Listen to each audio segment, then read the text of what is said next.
Bath room میں کبھی بھی کھڑا ہو کر پیشاب مت کرو، کیونکہ باتھ روم میں کھڑا ہو کر پیشاب کرنے سے پھولنے کی بیماری لگتی ہے۔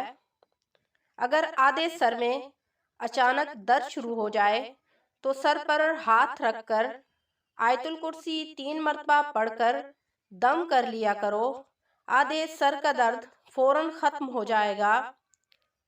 گرمیوں میں آپ کی بغلوں سے بہت زیادہ بدبودار اسمیل نہیں جاتی تو آپ نہانے سے پہلے پانی میں پھٹکڑی ملا کر اس پانی کے ساتھ غسل کر لیں تو آپ کے جسم سے بدبو آنا ختم ہو جائے گی۔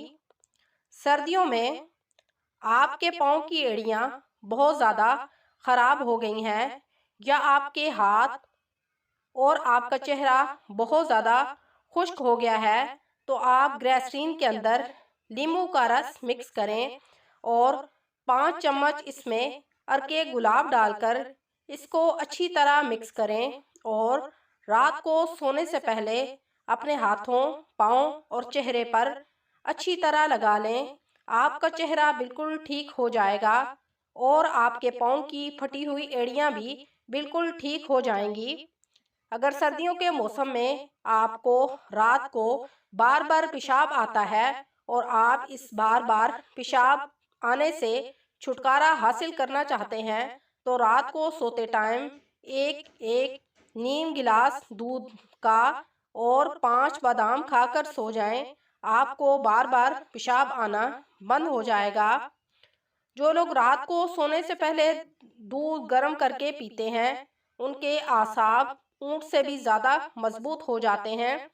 جو لوگ سخت گرمی کی وجہ سے گیلا کپڑا کر کے اپنے سر پر رکھ لیتے ہیں ان کا دماغ کمزور ہو جاتا ہے اور بال بھی جھڑنے لگتے ہیں۔ جو لوگ درختوں کے سائے کے نیچے بیٹھ کر پیشاب کرتے ہیں ان کے اوپر ہوائی چیزوں کا اثر ہو جاتا ہے۔ بطخ، مرغی اور کبوتر کا انڈا کھانے سے دماغ تیز ہو جاتا ہے۔ جن لوگوں کے پیٹ میں بہت زیادہ گیس ہوتی ہے وہ روزانہ آدھا چمچ سونف چبا لیا کریں تو پیٹ کی گیس ختم ہو جائے گی۔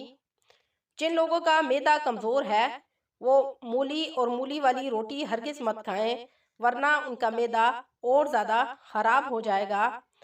اگر آپ کی نظر بہت زیادہ کمزور ہے تو آپ روزانہ دودھ میں الائچی ابال کر پی لیں، آپ کی نظر عقاب سے بھی زیادہ تیز ہو جائے گی۔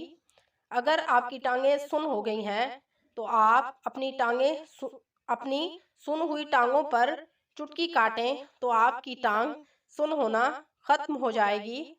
اگر آپ کو بہت زیادہ نیند آ رہی ہو تو ٹھنڈے پانی سے منہ دھو لو، آپ کی نیند فوراً ختم ہو جائے گی۔